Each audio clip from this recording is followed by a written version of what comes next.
libération sous caution lundi d'un député de l'opposition zimbabwéenne. L'intéressé était en détention provisoire pour avoir avancé que son parti pourrait déloger le chef de l'État Emmerson Mnangagwa avant 2023.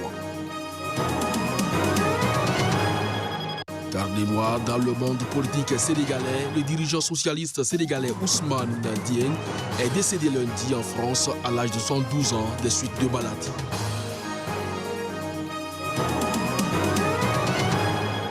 Le scénario tant redouté et anticipé est arrivé. Un premier cas de fièvre hémorragique Ebola a été découvert dimanche à Goma en RDC.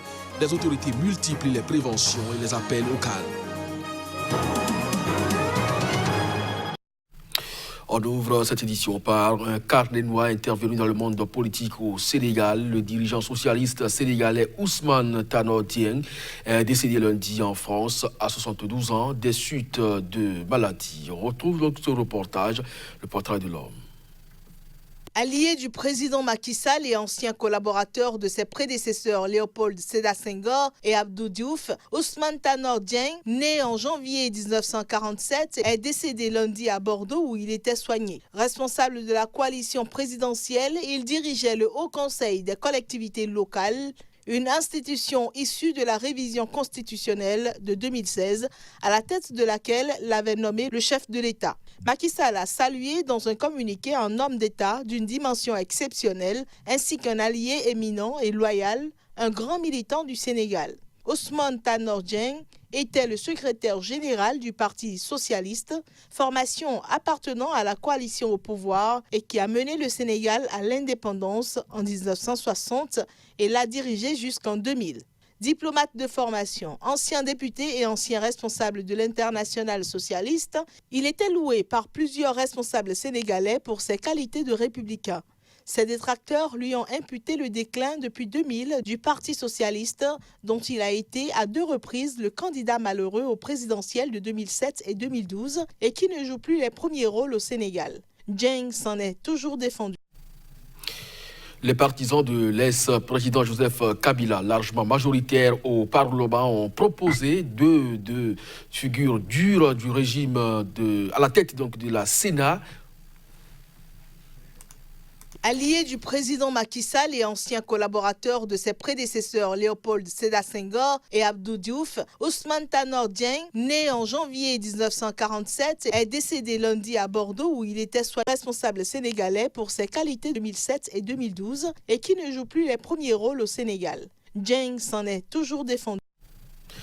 Les partisans de l'ex-président Joseph Kabila, largement majoritaires au Parlement, ont proposé 2 durs de l'ancien régime à la tête du Sénat République démocratique du Congo. Figure parmi eux un ex-ministre de l'Intérieur sous sanction de l'Union européenne. Les détails.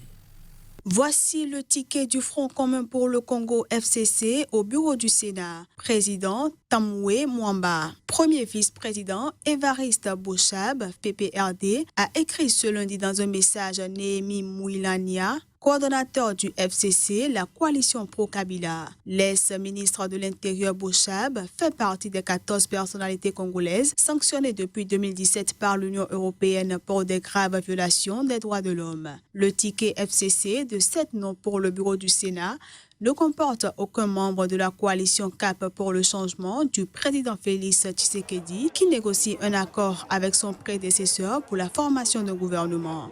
L'ex-opposant Tshisekedi a été proclamé vainqueur de l'élection présidentielle du 30 décembre dernier. L'écrasante majorité des sièges à l'Assemblée nationale, au Sénat et dans les assemblées provinciales sont revenus au FCC. Dans un communiqué ce samedi, un collectif catholique a exigé la restructuration de la commission électorale. Le collectif laïque de coordination CLC accuse la commission électorale d'avoir fabriqué en toute conscience une situation de bicéphalisme. Ce collectif a aussi appelé à la démission des juges de la Cour constitutionnelle accusés de se comporter en chambre d'enregistrement des résultats de la commission. La course à la présidence du Sénat a provoqué un premier divorce au sein du FCC avec la candidature d'un dissident, Modeste Bahati Lukwembo. Suspendu du FCC, il a maintenu sa candidature et quitté la coalition avec son propre regroupement politique. Candidat pressenti pour le perchoir, le ministre sortant de la Justice, Alessi Tamwe Mwamba, 76 ans, a été entendu en Belgique le 4 septembre 2018 par la police judiciaire. L'ex-président sud-africain Jacob Zuma s'est farouchement défendu lundi devant une commission anticorruption de toutes les accusations de pillage des ressources de l'État qui lui sont reprochées. Il a notamment crié à la calomnie et à la conspiration. Images et son. Jacob Zuma s'est défendu devant la commission lors d'un monologue de près de 3 heures, improvisé et souvent confus. Il y a une conspiration contre Zuma, a-t-il poursuivi, évoquant même un complot visant à l'assassiner qu'il a fait remonter à ses activités de chef des renseignements du Congrès national africain ANC pendant la lutte contre le régime de l'apartheid. En tant qu'individu, j'ai été un sujet de discussion dans ce pays depuis plus de 10 ans. On m'a calomnié, on m'a présenté comme le roi des corrompus. Englué dans les scandales, Jacob Zuma a été poussé à la démission en février 2018 et remplacé par le nouveau patron de l'ANC, Cyril Ramaphosa, qui a promis de tourner la page de la corruption. L'ancien chef de l'État, 77 ans, est soupçonné d'avoir généralisé le pillage des ressources de l'État, notamment en favorisant illégalement les intérêts privés d'une sulfureuse famille d'hommes d'affaires dont il est proche, les Gupta. Parce que Zuma est ami avec eux, on dit que sa relation avec les Gupta est corrompue. Mais je ne sais pas où elle est corrompue. Quelques camarades ont soulevé la question avec moi. J'ai demandé où est le problème. Où est le problème? Ils ne pouvaient pas me le dire. Depuis 1 an, la commission anticorruption présidée par le vice-président de la Cour constitutionnelle, Raymond Zondo, a entendu des dizaines de ministres, élus, hommes d'affaires ou hauts fonctionnaires qui ont déballé au grand jour le linge sale de l'ère Zuma. L'ancien chef de l'État a traité ce lundi toutes ces accusations par le mépris. Malgré toutes les accusations dont il fait l'objet, l'ancien président n'a toujours pas été formellement inculpé. Il n'est pour l'heure poursuivi par la justice que dans une seule affaire de pot de vin versée en marge d'un contrat d'armement signé il y a 20 ans. Libération sous caution lundi d'un député de l'opposition zimbabwéenne. L'intéressé était en détention provisoire pour avoir avancé que son parti pourrait déloger le chef de l'État Emmerson Mnangagwa avant la présidentielle de 2023. Reportage. C'est de l'honorable Sikala qu'il est ici question. L'homme a été libéré en échange d'une caution de $5,000 zimbabwéens, d'après le porte-parole de l'Association des avocats du Zimbabwe pour les droits de l'homme. Aussi, la justice a-t-elle ordonné qu'il rende son passeport. Il doit se présenter à une nouvelle audience le 24 juillet. En effet, Job Sikala, vice-président du Mouvement pour un changement démocratique, le principal parti d'opposition, avait été arrêté le 9 juillet. Il est accusé d'avoir promis, début juillet, lors d'une réunion politique, de renverser Emmerson Mnangagwa avant 2023. Englué dans une crise économique depuis le début des années 2000, le Zimbabwe est dirigé depuis fin 2017 par Emmerson, qui a succédé à l'autoritaire Robert Mugabe à la suite d'un coup de force de l'armée. Malgré ses promesses d'ouverture, le nouveau régime reste accusé de réprimer les voix dissidentes. En janvier, les forces de sécurité avaient tué au moins 17 personnes lors de la répression de manifestations contre une forte hausse des prix du carburant. De nouveaux chiffres officiels ont été publiés lundi sur la situation économique du Zimbabwe. L'inflation annuelle s'y est envolée à 175,66% en juin, la plus forte depuis une décennie. Reportage.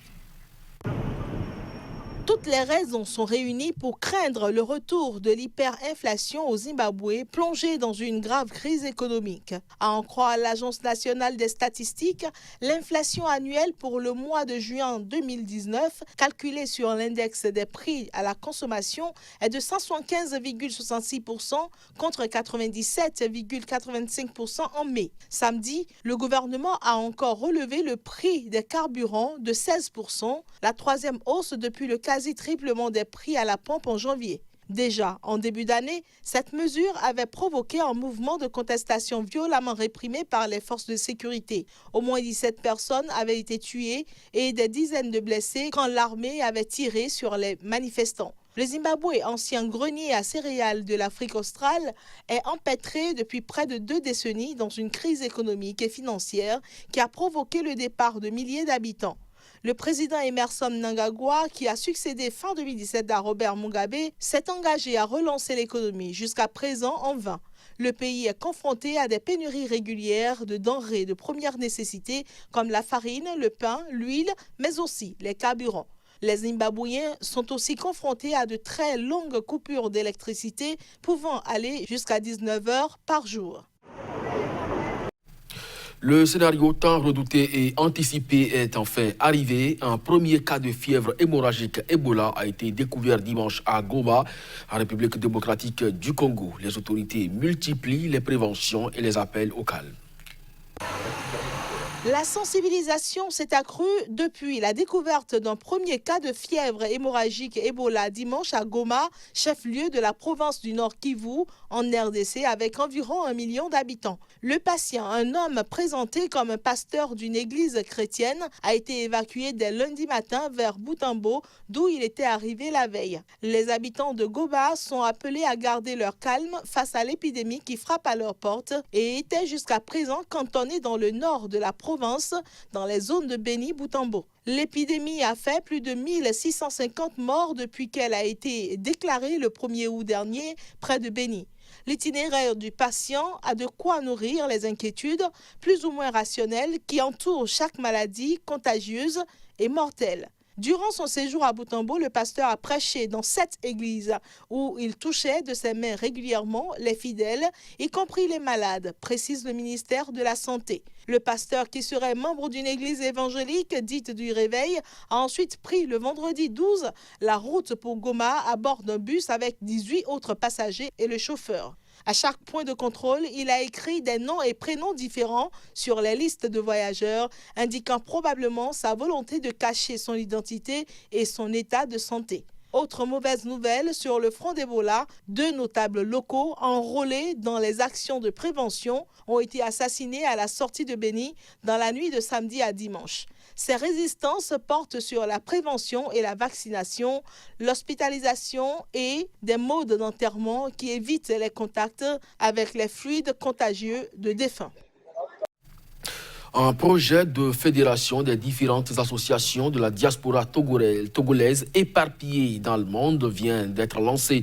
Une plateforme d'inscription en ligne existe déjà à cet effet. 77 délégués seront élus à l'issue d'un scrutin qui donnera les membres constitutifs du Haut Conseil des Togolais de l'extérieur. Ferdinand Gari, notre correspondant au Togo, pour le reportage. Une plateforme est désormais disponible aux Togolais de l'extérieur afin de s'enregistrer en ligne pour prendre part aux élections de leurs délégués pays et des membres du Haut Conseil des Togolais de l'extérieur.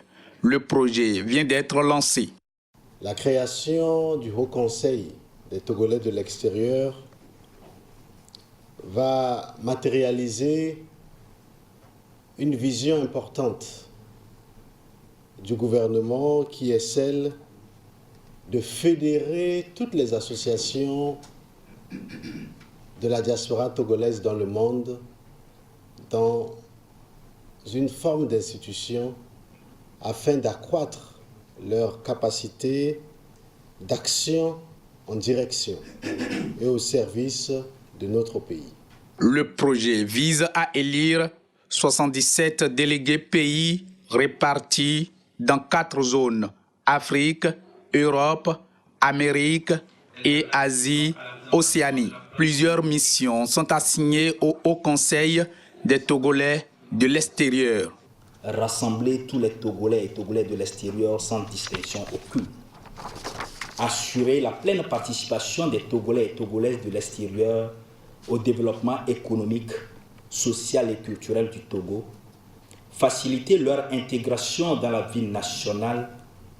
Participer à la promotion du rayonnement du Togo dans le monde, faire mieux connaître et respecter les conventions lois et règlements des pays d'accueil.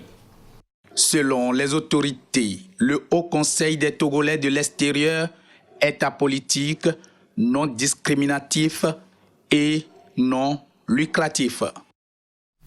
Merci à vous de nous avoir suivis. C'est la fin de ce journal. Très bonne journée en compagnie des programmes de SICA. À très bientôt.